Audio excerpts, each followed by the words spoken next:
something that markets haven't experienced before. Oil has been much higher. Of course, we had 140. Indeed, 140, right? So the question is how OPEC is going to respond. And the JMMC meeting is coming up today. We know that these cuts are likely to stay in place until the end of the year.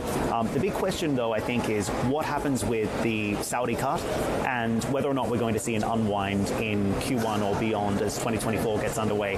What should we expect today, and what's your view on what happens with these cuts? So the JMMC meeting basically doesn't take any decisions, but they have the right to recommend changes in policies. We're not expecting any recommendations to come from the group's meeting. They're just going to assess the market.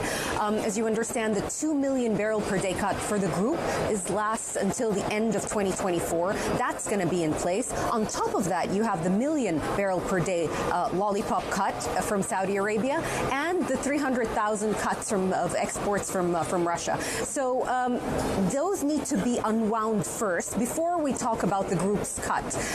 And we're not expecting at Energy Intelligence that this is going to happen this year. Perhaps it's going to happen after the first quarter 2024 and in a gradual process. The whole idea of these cuts is a precautionary measure, and the group really doesn't want to see a stock buildup in the first quarter of the year. Last year, for example, we had a 700,000 barrel per day stock buildup in the first quarter. They don't want to see a repeat of that.